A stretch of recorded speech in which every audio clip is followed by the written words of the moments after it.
Which Morning Wood headline is the real headline for Elvis Costello tickets? Would actor Will Smith announce his candidacy for congressional seat? Would Butterfinger get renamed to avoid offending clumsy people? Or would a man shoot at a refrigerator in self-defense? 901-535-9898. Hi, who is this?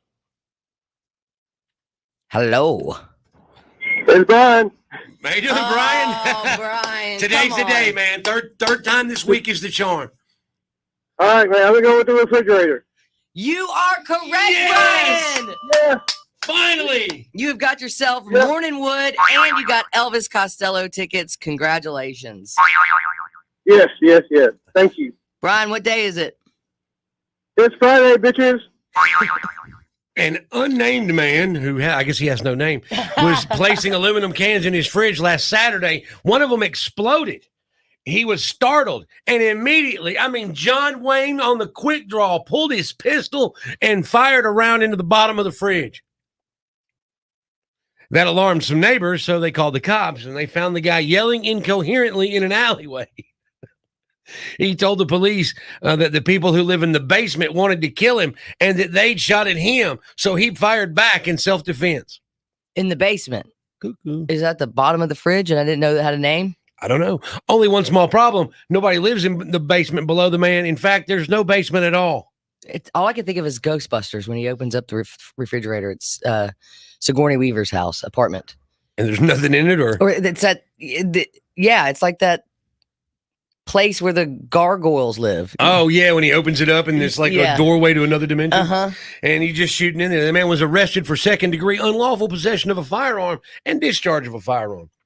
Dude, he's on crack. Leave him alone. Right? He's clearly on something. Yeah, give him a break, man. Turns out he wasn't even at his house. I just made that up. I don't know if that's real or not. How dumb do you have to be to shoot at the refrigerator? Because then you got to buy another refrigerator. Is your refrigerator running? No, I shot it. No, I shot it.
Country Corey, has your wife Margot ever had to retrieve you from somewhere? Yes.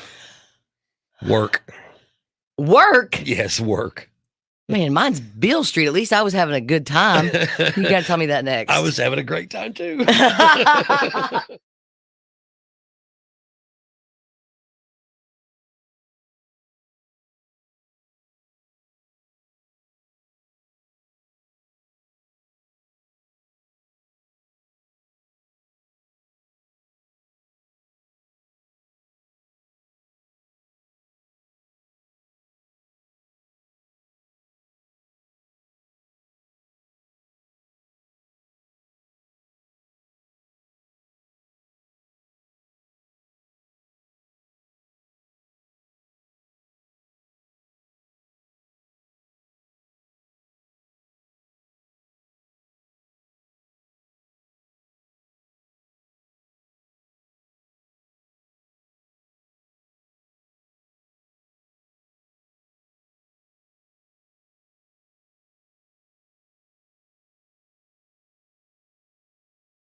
Corey, you have been retrieved by your wife from work. Explain, please. Okay, we had a lunch.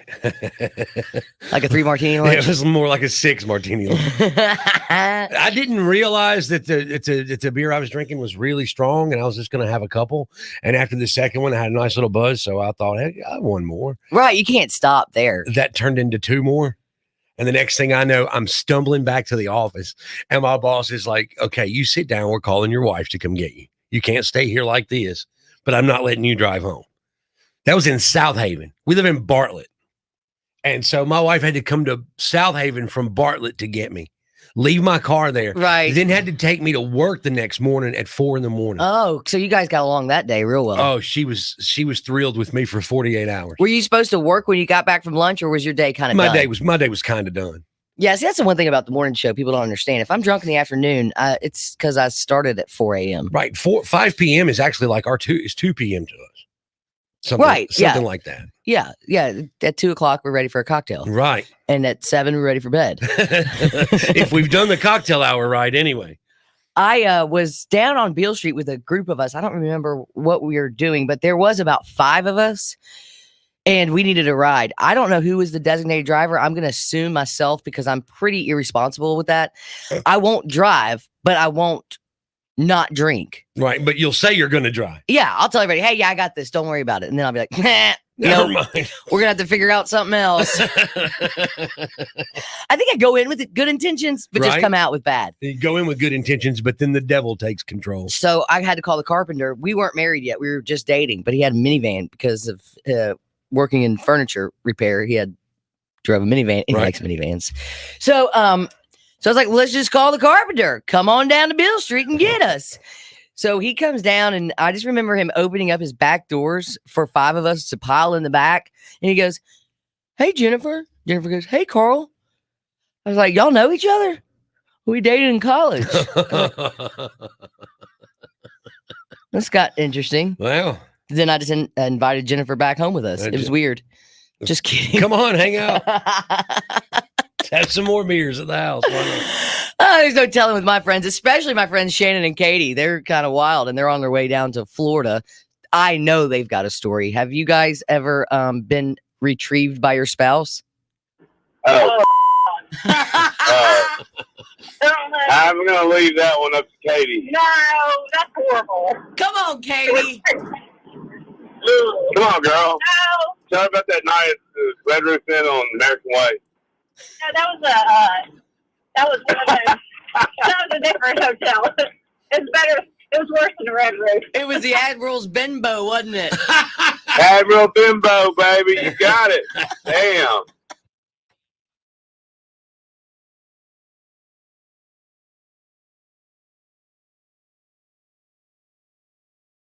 Where has your spouse had to retrieve you? 901-535-9898.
Where did your spouse have to retrieve you?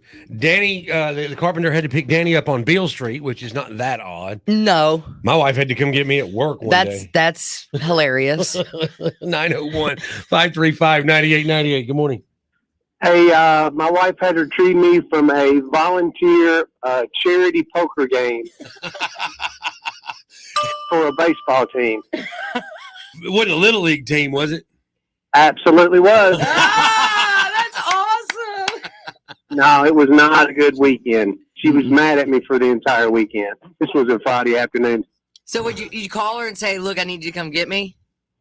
Yeah, that and a couple of friends was advised that she needed to come get me. It's always good when the friend has to call the spouse.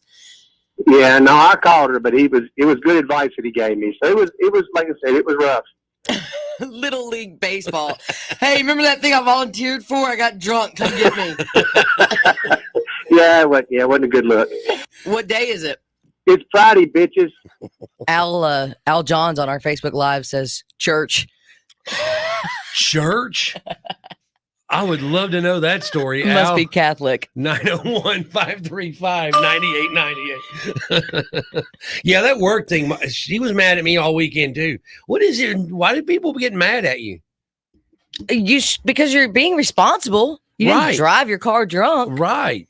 I guess it's just because it's such a pain in the ass. It's a pain in the ass. Then you got to go back and get the car. Right. That's the big one. That's what I hate about it is when you got to go back and get the car. Have you ever broken anything while drinking? Probably, yeah. A couple hearts. All the hearts. No, it was last weekend, as a matter of fact. What? I tripped over the chair. You broke your ankle. I broke the chair. I mean, my fat ass just bounced, but the chair did not survive nearly as well. What kind of chair? It was just a regular lawn chair. It wasn't like it's hard to explain. It's the metal chair Mm-hmm. like they have at Kroger, Mhm. and it's got the webbing in the middle. And I was trying to move it so I could sit down, and I tripped over my own feet and fell into the chair. And the chair, the webbing broke in two places. So I'm sitting there with my butt down and my feet up In the air? in the chair. I'm like in the chair, my feet's up in the air, but my butt's halfway to the ground from where it should have been.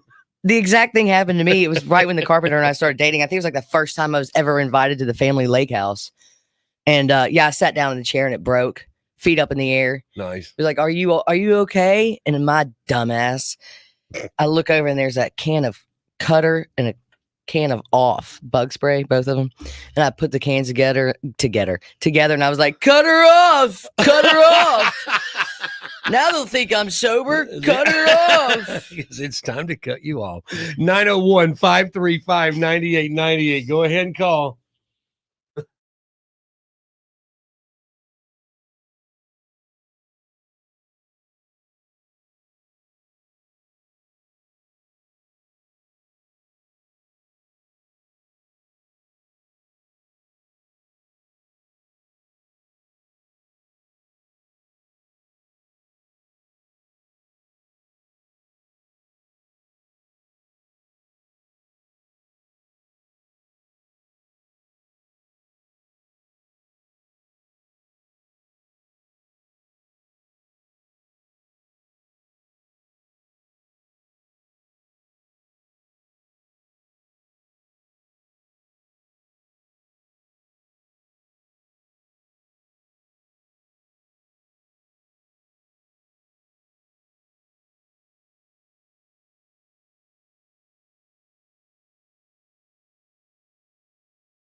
Dusty Hill passed away on Wednesday, the one of the three ZZ Top members. It was crazy because I felt like Billy was kind of nonchalant about it. Like it just seemed not that he wasn't upset, but just kind of matter of fact and like moving on. Kind of emotionless. Yes. Yeah. Well, the band recorded more than a dozen records here in Memphis at Ardent Studios. Isn't that nuts? That's crazy. There are so many bands that have recorded at Ardent Studios, and it just always kind of seems quiet because there's a secret hotel they all stay at too. There's people Keith Richards is walking around Memphis all the time, and everybody just thinks it's somebody's old grandmother. It's not. It's Keith Richards. I know, right? And Billy said that when they were here recording, they would hide their beards and their shirts to keep from being recognized. Exactly. Yeah. I mean, would that work though?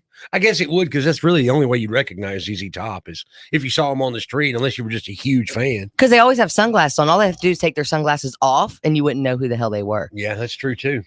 What's even more surprising is, they're scheduled to perform at the Orpheum Theater here in September. Mhm. It's still happening. They are actually playing Tuscaloosa Amphitheater tonight. Tonight? Yes, it's still scheduled at the time because Elwood Francis, he's sitting in on bass. And this was announced actually July 23rd, last week, because Dusty was off the tour and was going home and recovering from a hip injury. So Elwood, who's been a long time guitar tech for the group, was already in. Right. He was already going to be filling in anyway. Yeah. So that's what Dusty said too. Please don't stop. That was his last words to Billy. Keep going and let Elwood take over. Wow. That's crazy.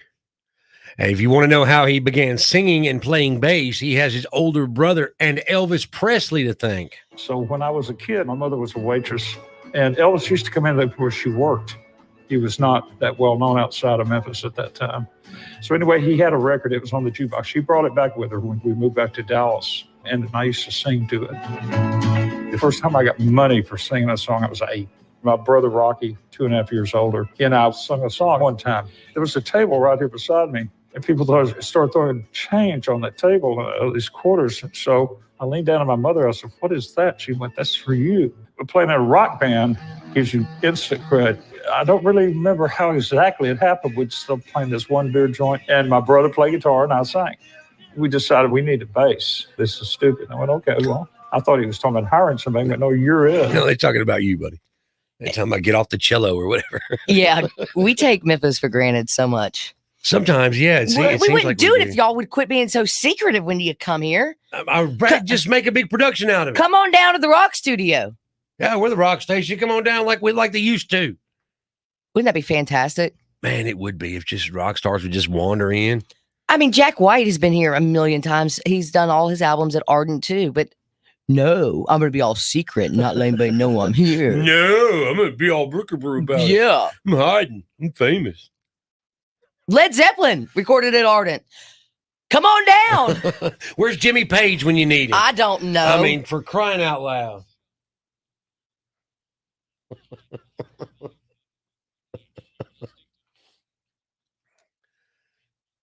We've got probably the best "Where did you have to retrieve your spouse" story ever. If you've got one for us, 901-535-9898.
Where did the carpenter have to retrieve you from?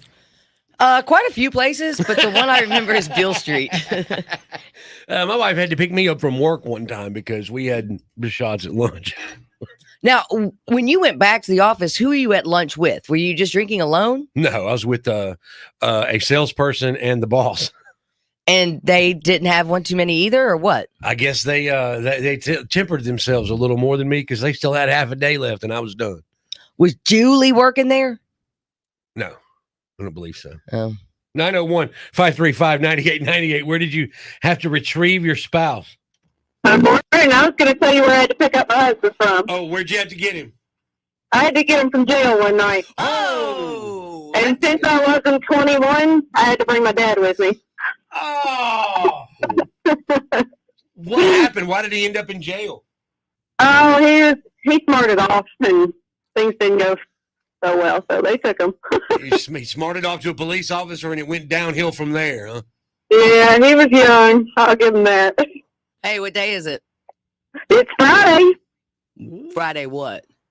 Friday ditches. I know a little bit about that when I was in Tuscaloosa about maybe having a little public intox problem. And, you get one phone call. So I call the ex-boyfriend and he answers, tell him I'm in jail. Can you come get me? He says, I hope you rot in there, and hung up the phone. So that was good. Wow. That was a good thing to do.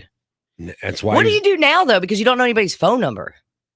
And you got to remember at least one. I mean, you only get one phone call in jail, so you got to remember somebody's phone number. It's only my parents. I don't want to call them. Then you better start learning another phone number. I'm not calling a carpenter either. You can use it. If you can remember my phone number, you can call me. 535-9898. Close enough. Coming up in just a bit, Essentialist Survey. We'll call somebody at random and see if we can get them to stay on the phone through a series of ridiculous survey questions. Plus, your chance to win $1,000 to Robert Irwin Jewelers.